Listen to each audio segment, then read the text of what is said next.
Hello, everyone, and welcome to ESPN FC Live. I'm Alexis Nunes alongside Rob Dawson in Manchester and the one and only Stevie Nicol, who interestingly is joining us for this edition of ESPN FC Live, considering his Liverpool are sitting pretty in a very strong position in the Premier League. So, Stevie, I'm going to have to ask you to look at the teams way below you now because it's a big one. At least we can still say that in Manchester this weekend. It's the Manchester Derby. Man City, Man United locking horns yet again, but a very interesting time for both teams because it is well known that they both have had their fair share of struggles. Now, for Manchester United, that's been the story for pretty much the better part of a decade. For Manchester City, though, this is a very unfamiliar position for City, as well as Pep Guardiola, who we'll talk about in just a bit. But Stevie, let me start with you for this one now, because is this the perfect time for Manchester United to play Manchester City? And it's been a long time since we've said that.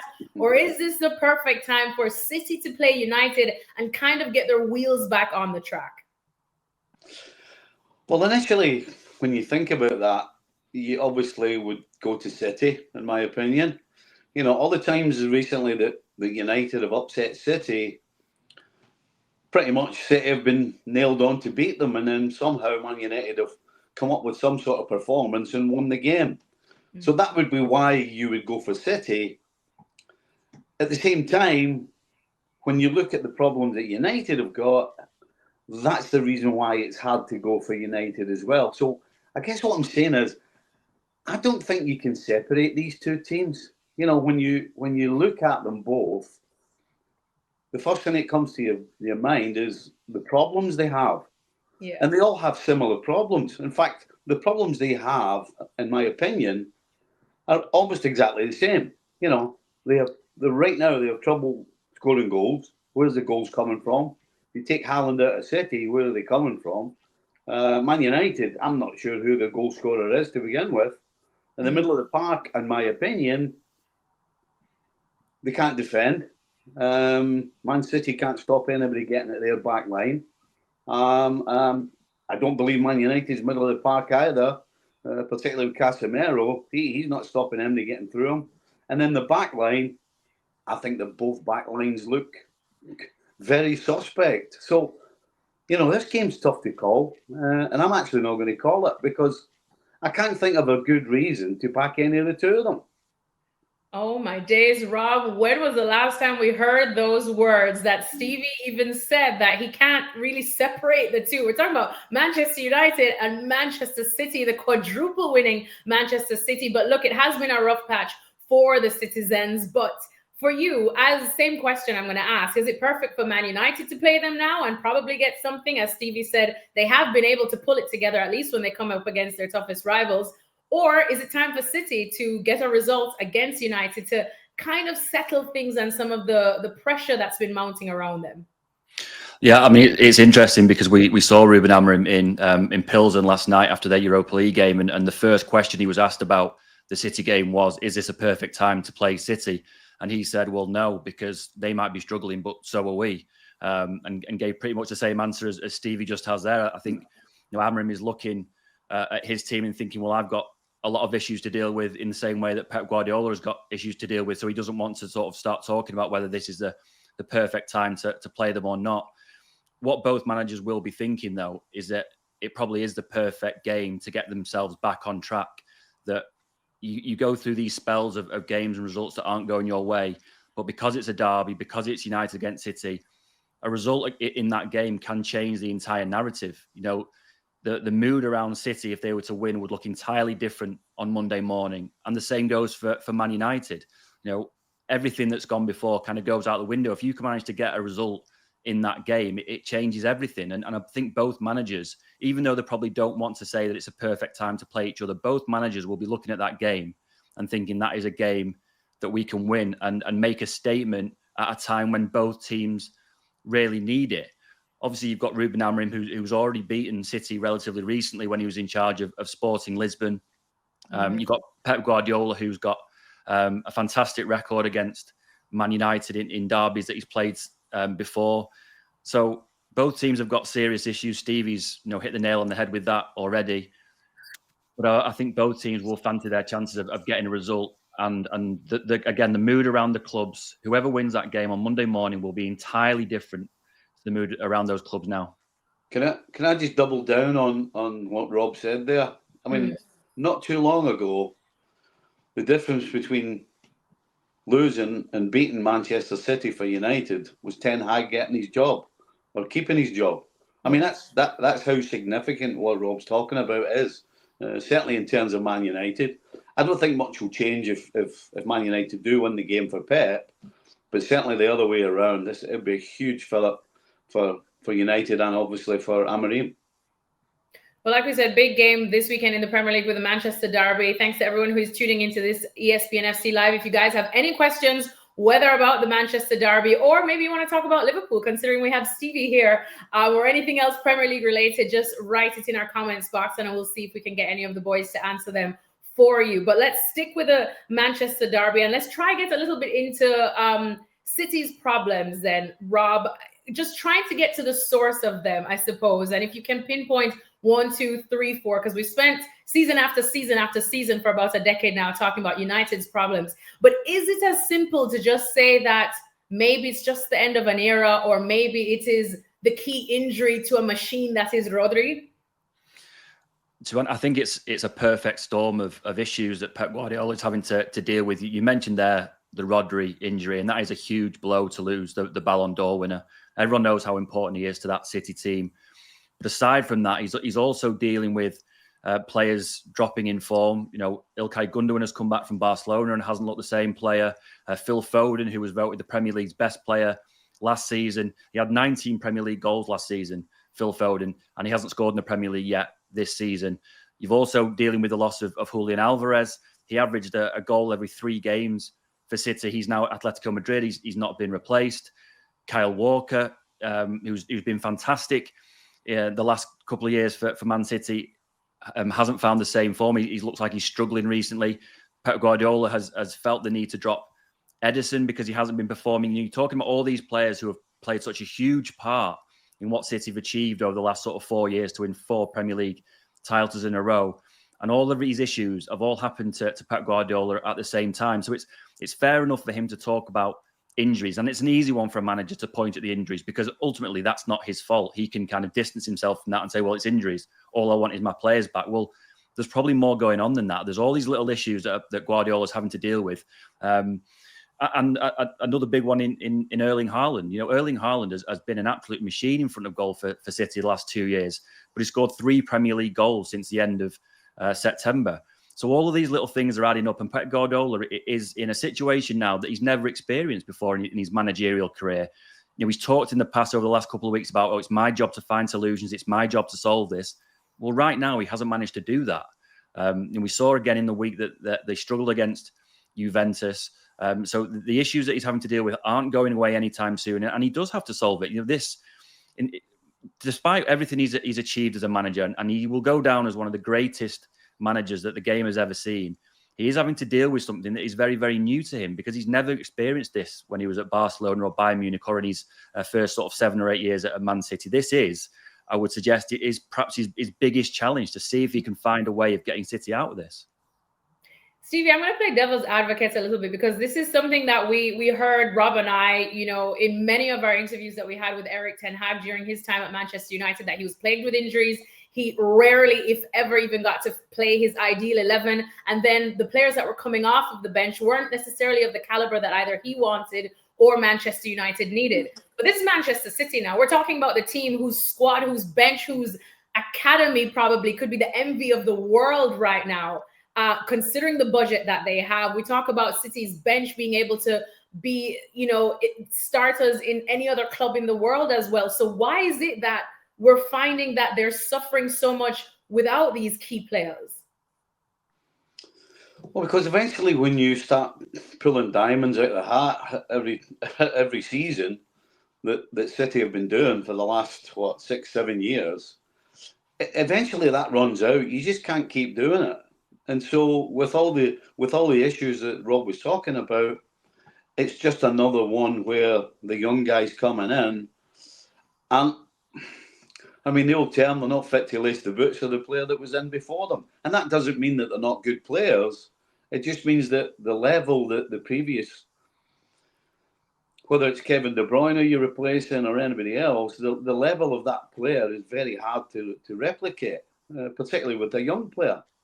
So, as Rob said, so many things. But the one thing that baffles me is that Pep Guardiola, he talks about finding solutions.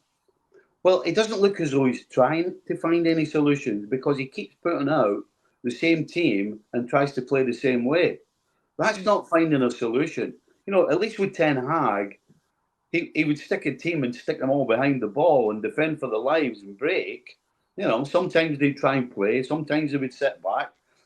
I mean, you know, as a coach, you can't have it your own way all the time, which Pep has had his whole career with Barcelona, with Bayern, with City. He's been able to play attacking football, be on the front foot. He's always had the best players. And so he's been able to play as an attacking coach the way he wants. Now, when they're struggling, what does he do? And so far, he hasn't made any changes. I don't see where he's trying to find solutions. He's maybe swapping Rico Lewis from left back to an attacking right midfield position, but the shape of the team and what they're trying to do has not changed whatsoever. And when you've got so many injuries and you don't have the bench full the way it used to be, then eventually you have to change your tactics. And to me, he hasn't tried that. So he might tell you he's looking for solutions, but when you watch his team on the field, to me, they don't look as though they're trying to do anything else than what they've been doing, and actually the reason why they're getting beaten. So if you're looking for solutions, then I'd like to see some. Rob, I hope you still have your links to get Eric Ten Hag on the phone, because I never thought we'd see the day where Stevie Nicol is saying that Pep Guardiola should take a page out of Ten Hag's book at Manchester Hold United. on. Remember, I started the sentence with even Ten Hag. Even not exactly a positive. Suggesting that he probably should mix things up a bit. It may not be the City way, Rob. It may be ugly, negative football as we've seen in the past, but at least it helps you sometimes churn out a better result. What do you think of Stevie's point there that City, or Pep specifically, just hasn't been very willing to at least go for a plan B? And I understand managers, especially Pep, don't want to stray far away from their identity, which has been iconic in more than one different big clubs around Europe. But should City probably change it at least in the interim? Yeah, I mean, Guardiola is one of those managers who's completely wedded to the way that he wants to do things in terms of system and you know, the process of the players on the pitch. You know, the teams that he's built at Barcelona, Bayern Munich and City all follow the same principles. You know, I do wonder though whether Sunday may be Pep Guardiola changing significantly for the first time, because you're up against a Man United team who are clearly going to play 3-4-3. He's seen exactly what Amrim's team wants to do when he went to Sporting Lisbon in the Champions League. Obviously, Sporting won that game 4-1.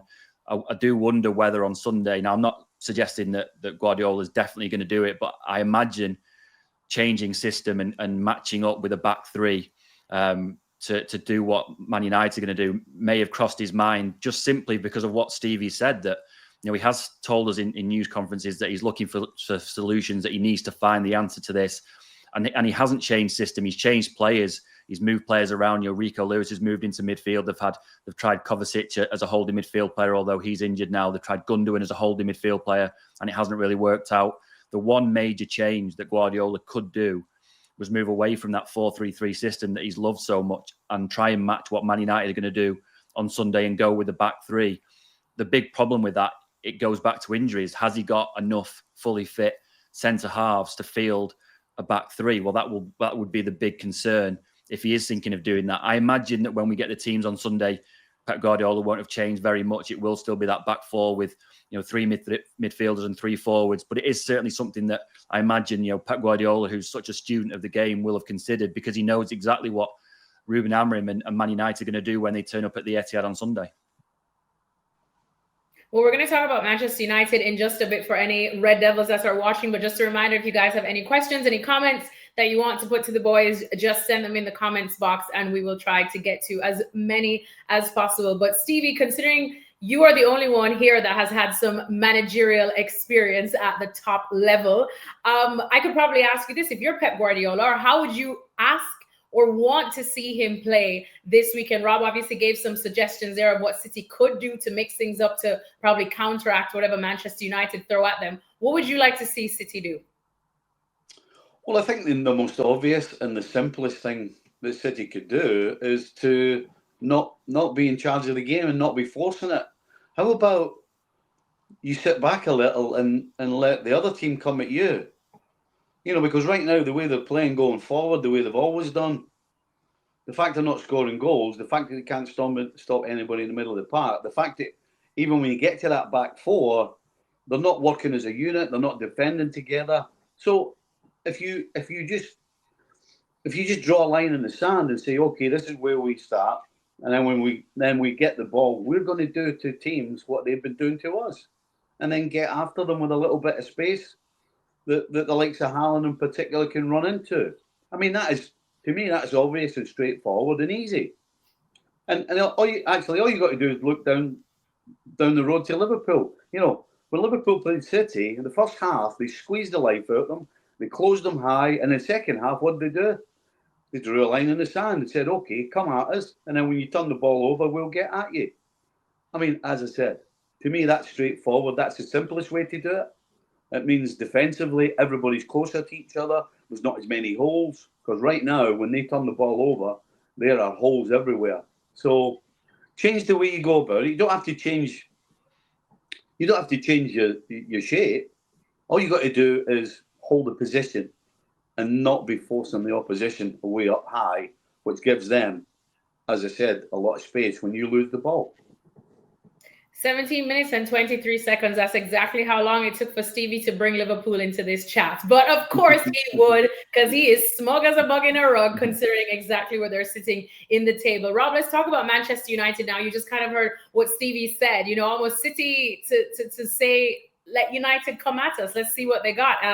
Obviously, Amorim is just in his early days at Manchester United, and he constantly reminds us that, there's a lot of work to be done, and we do know that. So for this game as well, because it is an important game to at least show some face, show some progress. The game against Pazan yesterday wasn't the most convincing, even though United did get the win. But what would you like to see United do, and how do they approach this game, knowing that City are also going to be looking to bring out a big performance because they need it? I think first and foremost that Amorim will want Man United to be compact. He'll want them to defend well. They haven't really done enough of that since he's been in charge. I don't think that he'll want to see City do what Stevie's just suggested, because Amorim will want City to come at them, because he knows that United at the moment are better on the break and in transitions. And when United were having fantastic results at the Etihad Stadium, particularly under Ole Gunnar Solskjaer, usually those results were achieved when United played on the break. You know, they haven't been good enough to hold possession, to pass the ball around, to be patient in the way that we've seen City be. And they've taken advantage of those chances to break when they have. So I think if City were to stand off United and encourage United to attack, I don't think that United would particularly fancy that. So maybe that is the way forward for City to go. We saw when City played Sporting Lisbon, Amorim Sporting Lisbon earlier this season in the Champions League, that they were very, very good on the break. You know, City dominated that game really, and should have been out of sight really with the chances that they had in the first half. But Sporting Lisbon stayed in the game. They were very, very clever when the ball turned over. They were clinical on the break and made their chances count. And I imagine that Amorim, you know, he doesn't want to keep talking about what he did with Sporting Lisbon, but I imagine when he's showing the United players videos of what he wants them to do at the Etihad on Sunday, he will go back a lot to that Sporting Lisbon game against City, because he was so successful. I really think that other than that, they just have to defend well. We saw against Pilsen that they do look shaky at the back, even against teams that they should be beating relatively comfortably. I think if United can be compact, they can be organised, and then take their chances when the ball turns over, they've got a really good chance of being successful on Sunday. But you know, it really depends on what sort of team City put out, how they play. Because you know, if City somehow manage to reach their top level on Sunday and bounce back from the run that they've had, you know, City are still by far a far better team than Man United. United are going to have a very, very good day and hope that City still have an off day like we've seen over the last couple of months. All right, well, more on United in just a bit. Let me just take 2 questions now from 2 of our viewers. First question is, Stevie, let me go to you for this one. What will it take for Pep to be sacked? I don't think he can. He won't get sacked, no. His contract will need to run out. Or he'll turn around and say, you know what? I think it's probably best for everybody. But he's not getting the sack. No. I think there's zero chance of him getting the sack at all. Rob, do you agree? Because Pep is kind of, it has to be on his terms or nothing at this point, isn't it? Yeah, I mean, I think Pep's relationship with the club is so strong that they would never, ever sack him. I mean, if it was to carry on and City were just to kind of disappear down the spiral for the rest of the season, it wouldn't be a massive surprise to me if he walked away at the end of the season, even though he signed that 2-year contract. He looks like he's kind of getting sick of it, to be honest. He's achieved everything. I'm not entirely sure where the motivation is to carry on. Obviously, he'll hope that he can kind of get City out of this hole that they're in. But if it reaches the end of the season and they still haven't been able to kind of get back on track, it wouldn't be a huge surprise to me if Pep, said, thank you very much, that was great, and walks off into the sunset. Yeah, he looks like he needs a pint of Catalan wine and some sunshine back in Barcelona, that's for sure. Next question says, will the team that wins the midfield battle win this game? Interesting one. Stevie, what do you think? You've got to look at the way United have beaten City over the last 2 or 3 seasons. They certainly didn't win the midfield battle, but they still won the game. Generally, when you're in charge of that middle of the park, then you become favourites to win the game. But United against City it's kind of gone against the norm, because I don't remember a game where Man United won the midfield battle and went on and won the game. So I guess the answer to that is no. Just because of the uniqueness of this game, because it's a derby, because it's United and City, and because of the way that United have won in the past, certainly the recent past, you would have to say that hasn't been the case. So because it's this particular game, I would say no. But generally, I would agree. Not this time. Rob, what do you think? Of course, United's midfield has been a bit of a sore spot for some years now too. No, I would agree with Stevie. And usually when you preview these games, you do say whichever team wins the midfield battle would win the game. But I would fully expect City to still dominate that midfield area on Sunday. But that doesn't mean that they're going to win the game. I think the team who defends better will win the game, and who is more clinical when the ball gets down the other end. I think City will win that midfield battle with whoever they pick on Sunday. And again, I don't think Amorim will really care much about that. He will want his team to be really compact, really organised, and when they do get those chances to break, be really, really clinical. And that relies really heavily on players like Marcus Rashford, Garnacho if he plays, Rasmus Højlund, because you aren't going to get that many opportunities to attack City, and you need to take advantage. So I'm sure that Amorim will fully expect City to win that midfield battle, but he will know that won't mean that City are destined to win the game.